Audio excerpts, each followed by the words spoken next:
Ok, alors, la meilleure série, donc c'est un peu les awards les plus prestigieux, donc c'est The Pitt qui s'en sort. Je connais pas.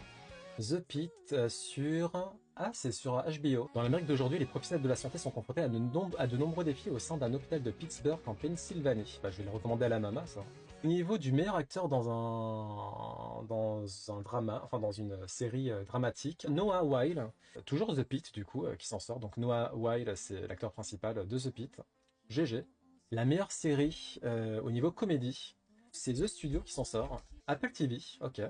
Matt Remick, interprété par... comment il s'appelle déjà lui? Seth Rogen. Matt Remick est le nouveau directeur de Continental Studio, une société de production en difficulté. Alors que leur film peine à survivre et à rester pertinent, Matt et son équipe tentent de vaincre leurs propres incertitudes. Ok. Eh bien, GG à The Studio. La meilleure série limitée, donc c'est une série qui a un format d'épisode plus court comparé à une saison normale. C'est Adolescence qui s'en sort. La vie d'une famille bascule lorsque Jamie Miller, 13 ans, est arrêté pour le meurtre d'une camarade de classe. Les accusations portées contre leur fils les obligent à affronter le pire cauchemar de tous les parents.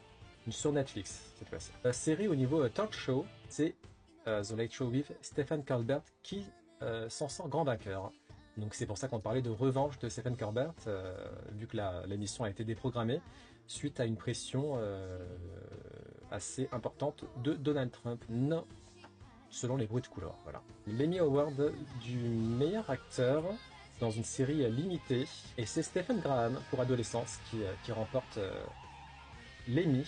Ensuite, la meilleure actrice dans une série limitée, et c'est Christine Milioti pour The Penguin qui remporte l'Emmy. D'ailleurs, il faut que je regarde la série, c'est quatre quand même. Donc l'association d'Oscode, qui n'était qu'un inconnu défiguré surnommé Pingouin dans le monde criminel de Gotham City. La meilleure actrice dans un second rôle pour une série limitée, c'est Erin Doherty qui remporte l'Emmy.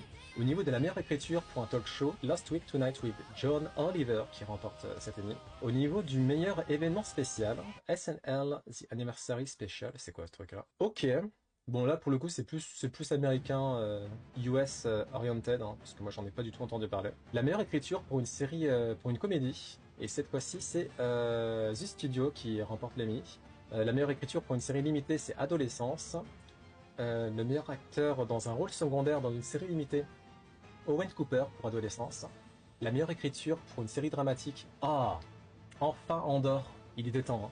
Donc Dan Gilroy pour Andor. Andor, si vous l'avez pas vu, c'est juste la meilleure série Star Wars ever. 5 ans avant la périlleuse mission sur la planète tropicale Scarif, Cassian Andor participe comme espion aux prémices de la résistance contre l'Empire Galactique au sein de l'Alliance Rebelle. Ça se passe entre l'épisode 3 et l'épisode 4. Je vous enjoins fortement à regarder cette série